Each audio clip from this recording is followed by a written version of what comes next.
स्वागत है दोस्तों एक बार फिर से हमारे YouTube चैनल पे। आज की इस लेक्चर में हम लोग बात करने वाले हैं प्रभावी परमाणु क्रमांक नियम EAN रूल के बारे में, जिसे 18 इलेक्ट्रॉन नियम भी कहा जाता है। कोऑर्डिनेशन केमिस्ट्री का यह अपना लेक्चर नंबर 3 होने वाला है। इससे पहले 2 लेक्चर हम लोगों ने ऑलरेडी पढ़ चुके हैं। दोनों लेक्चर उम्मीद करता हूं आप लोगों ने अच्छे से देखे होंगे। अगर आपने वो वीडियो नहीं देखे हैं तो एक बार वीडियो जरूर देख लीजिए, ताकि आपको आने वाले लेक्चर्स अच्छे से समझ में आए। तो चलिए टाइम वेस्ट नहीं करते हुए अपने इस वाले टॉपिक को स्टार्ट करते हैं। पहली बात तो ये है कि सर हमें EAN रूल की आवश्यकता क्यों हुई? ऐसा कौन सा रीजन था जिसकी वजह से अपने को EAN रूल पढ़ना होगा? देखिए एक सिंपल चीज समझाता हूं। उपसहसंयोजक यौगिक क्या होता है? पहली बात तो यही होती है, उपसहसंयोजक यौगिक होता क्या है? तो मैंने कल आपको बताया था कि उपसहसंयोजक यौगिक ऐसे यौगिक होते हैं जिनमें एक मेटल जो होता है उसके साथ में लिगेंड जो है वो अपने लोन पेयर शेयर करते हैं, और लोन पेयर शेयर करने के साथ में ये क्या बनाते हैं? मेटल के साथ में उपसहसंयोजक बंधों का निर्माण करते हैं। क्या बनाते हैं? उपसहसंयोजक बंधों का निर्माण करते हैं। और इस प्रकार के जो यौगिक होते हैं वो क्या कहा जाता है? आपका उपसहसंयोजक यौगिक कहा जाता है। इसका मतलब ये हो गया कि कोई भी उपसहसंयोजक यौगिक के अंदर एक तो मेटल होता है और उसके साथ में कौन जुड़े होते हैं? लिगेंड होते हैं। अब बात ये आती है कि सर जो एक मेटल होता है, क्या उससे जुड़ने वाले जो लिगेंड होते हैं क्या वो सभी एक प्रकार के होते हैं? क्या जुड़ने वाले लिगेंड जो होते हैं उनकी संख्या आपके पास में समान होती है? क्या आपके पास में अगर मैं मेटल को अलग कर दूं, मेटल आपके पास में कौन आ जाए, भिन्न भिन्न जैसे मेटल आ जाए, तो उनके अंदर आपके पास में जो लिगेंड होंगे उनकी संख्या पे क्या प्रभाव पड़ेगा? इन सब चीजों के बारे में हम लोग बात करने वाले हैं इस नियम के अनुसार। ठीक है, इस नियम को समझाने का जो श्रेय जाता है वो है सिज्विक के द्वारा। तो सिज्विक ने यह बताया, सिज्विक जो था उसने एक नियम बताया आपके पास में जिसको EAN रूल या फिर 18 इलेक्ट्रॉन नियम कहा जाता है।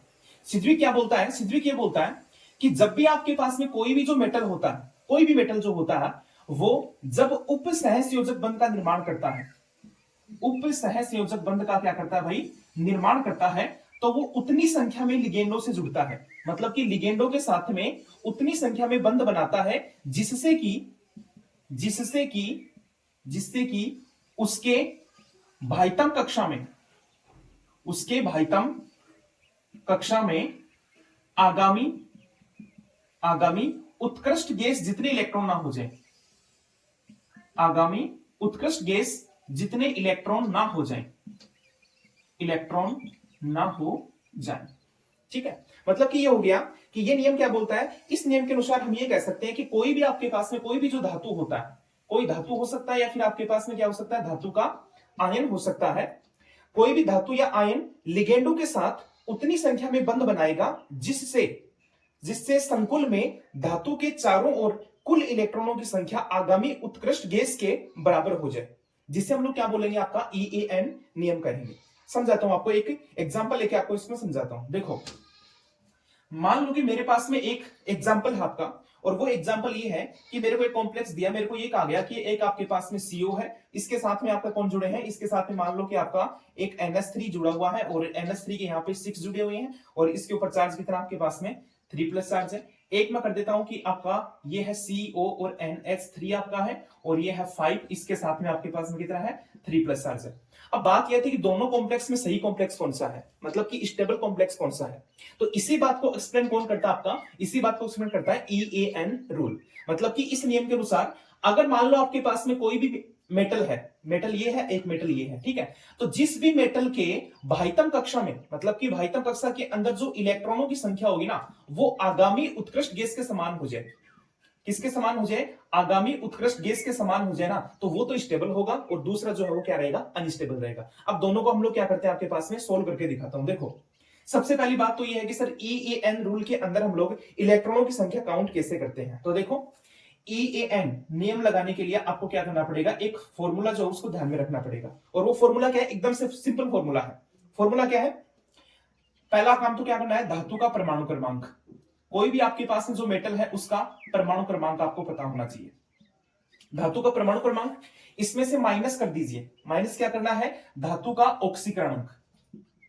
क्या करना आपको? धातु का ऑक्सीकरण अंक आपको माइनस कर देना, और उसके बाद में इसमें प्लस क्या कर देना आपको? उसमें प्लस कर देना है क्या? लिगेंड से प्राप्त इलेक्ट्रॉन, लिगेंड से प्राप्त इलेक्ट्रॉन।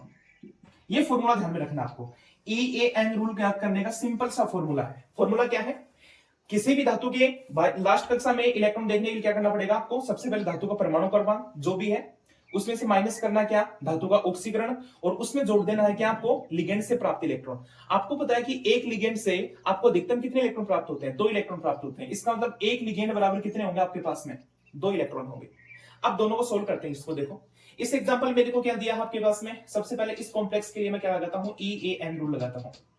इस कॉम्प्लेक्स में क्या है, सबसे पहला मेरा कौन है, कोबाल्ट है। तो कोबाल्ट का परमाणु क्रमांक कितना होता है, तो कोबाल्ट का आपके पास में जो आपका एटॉमिक नंबर जो होता है वो कितना होता है आपका, वो होता है 27। ठीक है। मैं बात करूं इस कॉम्प्लेक्स के अंदर कोबाल्ट का ऑक्सीडेशन स्टेट, आपको पता है कि NH3 जो है वो एक न्यूट्रल लिगेंड है, न्यूट्रल लिगेंड के ऊपर कोई चार्ज नहीं है। इसका मतलब इस वाले के पूरे पूरे समन्वय मंडल के ऊपर जो चार्ज है ना वो किसका है, मेटल का चार्ज है। इसका मतलब ये होगा कि इस कोबाल्ट का जो ऑक्सीडेशन स्टेट जो है आपके पास में, ऑक्सीकरण अंक जो है वो कितना आपके पास में, प्लस का 3 है। लिगेंड कितने जुड़े हैं इसके ऊपर, 6 आपके पास में लिगेंड जुड़े हैं। तो लिगेंड कितने इसके अंदर, लिगेंड है मेरे पास में कितने, 6 लिगेंड है। और कौन है आपके पास में लिगेंड जो है वो NH3 है आपका। अब देखो रूल लगाते हैं इसके अंदर, तो इसके लिए EAN रूल क्या हो जाएगा, EAN बराबर आपका क्या बोला मैंने, धातु का परमाणु क्रमांक, परमाणु क्रमांक कितना है आपका 27 हो गया, माइनस धातु का ऑक्सीकरण, ऑक्सीकरण कितना आपका 3 है, तो ये कर दिया मैंने, 3 कर दिया। और उसके बाद में क्या करना है, प्लस आपको करना है लिगेंड से प्राप्त इलेक्ट्रॉन। मैंने बोला कि एक लिगेंड से कितने इलेक्ट्रॉन प्राप्त होंगे, 2 इलेक्ट्रॉन। अब बात ये थी कुछ लिगेंड तो सर ऐसे भी होते हैं जो बाइडेंडेड होते हैं, ट्राइडेंडेड होते हैं, मतलब कि द्विदंतुक त्रिदंतुक, तो जितनी उसकी दंतुकता होती है ना उसको 2 से मल्टीपल कर दीजिए, उतने आपके पास में क्या आ जाएंगे इलेक्ट्रॉन। जैसे ये एक दंतुक इलेक्ट्रॉन होता है, एक दंतुक लिगेंड होता है, तो इसमें दिए गए इलेक्ट्रॉनों की संख्या कितनी होगी, 2। जैसे आपका EN होता है एथिलीन डाइएमीन, तो इसके अंदर दिए गए इलेक्ट्रॉनों की संख्या कितनी होगी भाई, 4 होगी। जैसे मैंने बोला था आपको EDT, तो इसके द्वारा दिए जाने वाले इलेक्ट्रॉनों की संख्या कितनी होगी आपके पास में, इसमें आपका ये पंचदंतुक भी होता है, षटदंतुक भी होता है। अगर आपके पास में -3 है तो पंचदंतुक है, अगर -4 है तो षटदंतुक है। तो दिए गए इलेक्ट्रॉनों की संख्या अलग अलग आपके पास में हो सकती है, लेकिन एक जो आपके पास में दंतुकता होगी ना उससे 2 इलेक्ट्रॉन आपको प्राप्त हो सकते हैं। तो देखो कितना हो गया, 6 गुना आपके पास में कितना हो गया, 2 आपका हो गया। टोटल सोल्व करो आपका, तो कितना हो जाएगा, ये हो गया 27, माइनस में 3 हो गया और प्लस में 6 3 12 ये हो गया। तो टोटल 8 के कितना हो गया आपके पास में, ये क्या 24 और 12 कितना हो गया आपका 36 इलेक्ट्रॉन मेरे सामने आ रहे हैं। दूसरा कॉम्प्लेक्स कौन सा है, दूसरा कॉम्प्लेक्स मेरा कौन सा है, ये वाला कॉम्प्लेक्स है। इसको सोल्व करते हैं। देखो इसको सोल्व करोगे तो क्या होगा, कोबाल्ट का भाइतम कक्षा में इलेक्ट्रॉन कितने होंगे, 27 हो गए, माइनस में धातु के ऊपर ऑक्सीडेशन स्टेट कितना है, प्लस का 3 है तो उसको माइनस कर दिया, और प्लस में क्या करना है, दिए गए इलेक्ट्रॉनों की संख्या 5 लिगेंड है तो इलेक्ट्रॉन कितने होंगे, 10 होंगे। तो टोटल ऐड कर दो भाई, तो EAN का मान कितना आएगा इसके लिए, इसके लिए करो तो 27 में 3 गए 24, 24 और 10 34 आपका पास में हो गया। अब बात ये करनी है कि सर EAN रूल तो ये बोलता है कि कोई भी आपके पास में लिगेंड, कोई भी कॉम्प्लेक्स जो होगा ना उसके अंदर क्या होना चाहिए, वह कॉम्प्लेक्स ज्यादा स्थायी होगा या फिर वह कॉम्प्लेक्स स्थायी होगा जिसमें क्या होगा, धातु के जो चारों ओर जो इलेक्ट्रॉनों की संख्या होगी ना वो आगामी उत्कृष्ट गैस के बराबर होगी। अब बात करते हैं कि इसमें आगामी उत्कृष्ट गैस कौन सी रहेगी। देखो समझना एक चीज, हल्का सा मैं आपको बता देता हूं, या तो फिर आपके ध्यान में होगा, अगर ध्यान में नहीं है तो मैं आपको यहाँ पे बता देता हूं। देखो सुनो, आपका देखो मेटल जितने भी होंगे आपके पास में, जितने भी उपसैसियोजक यौगिकों में मेटल होते हैं ना वो सारे के सारे संक्रमण धातु होते हैं। और संक्रमण धातु कहां से स्टार्ट होते हैं, पहली जो संक्रमण धातु फर्स्ट ट्रांजिशन सीरीज स्टार्ट होती है कहां से, 21 नंबर से लेकर कहां तक चलता है आपका 30 नंबर तक, जिसके अंदर तुम लोग किसको पढ़ते हो, आपका स्कैंडियम से लेकर कहां तक चलते हो आप लोग, स्कैंडियम से लेकर आप लोग कहां तक चलते हो, जिंक तक चलते हो।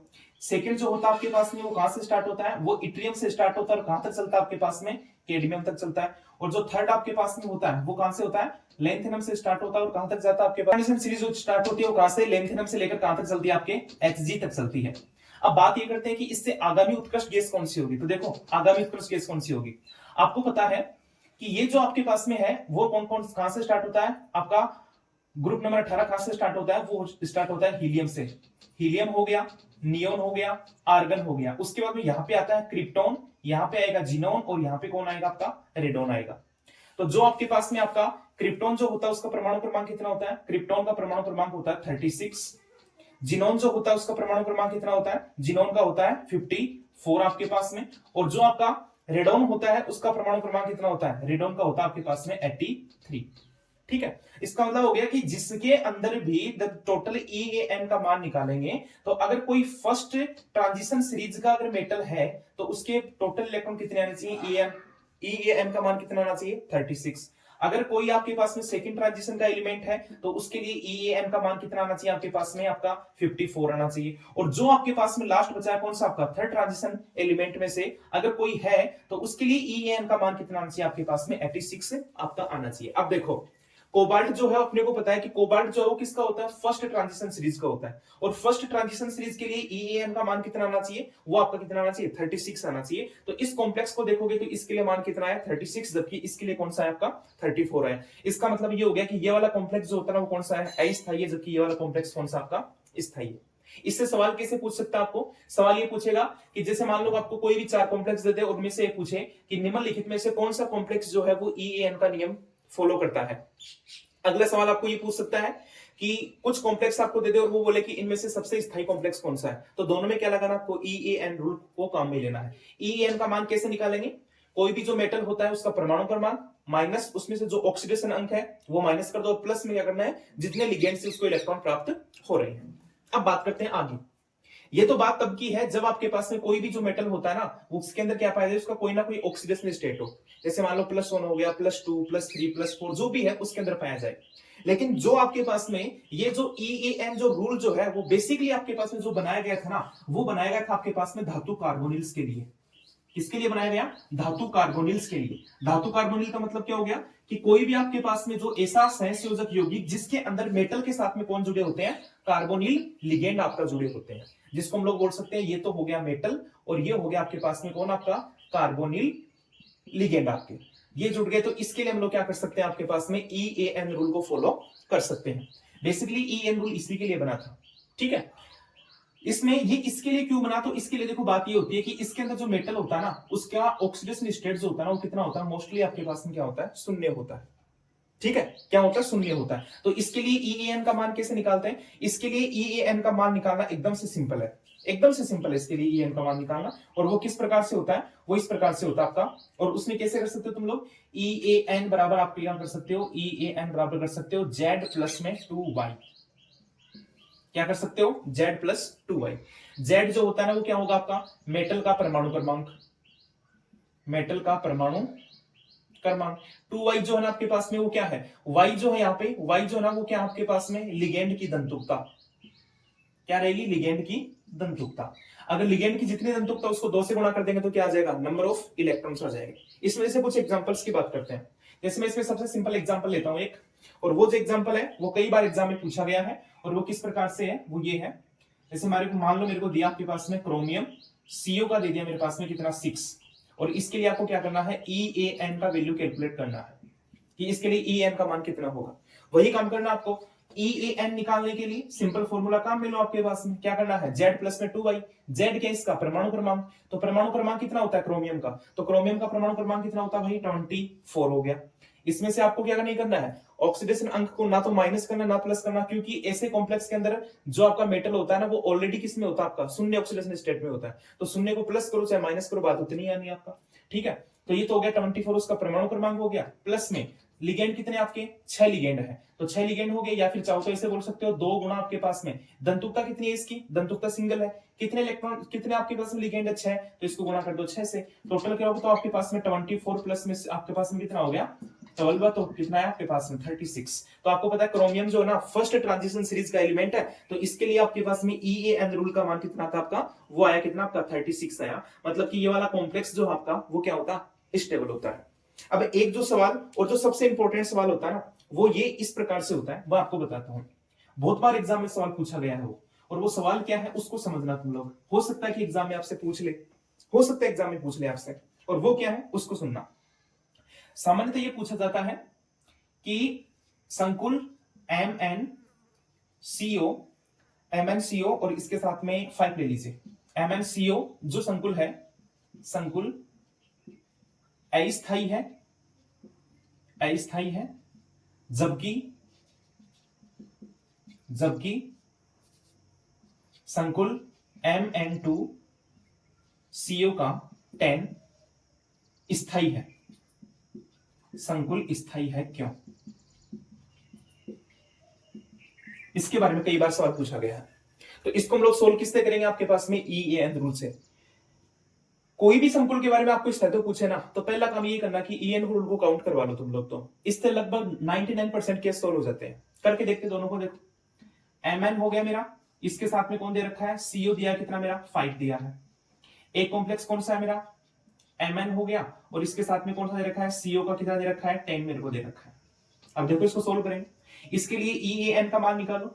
EAN का मान निकालेंगे तो क्या होगा आपका, वही धातु का परमाणु क्रमांक। आपको पता है मैग्नीज कितने नंबर पे होता है, 25 नंबर पे हो गया, तो 25 हो गया। प्लस जो CO होता है, कार्बोनिल जो आपका लिगेंड होता है, वो क्या होता है आपके पास में एक दंतुक होता है। एक दंतुक से इलेक्ट्रॉन कितने मिलते हैं, 2 मिलते हैं। तो क्या करोगे तुम लोग, 2 गुणा 5 करोगे। तो सोल्व करोगे तो कितना आएगा 25 प्लस में कितना है 10, और इसका मान कितना है आपके पास में 35।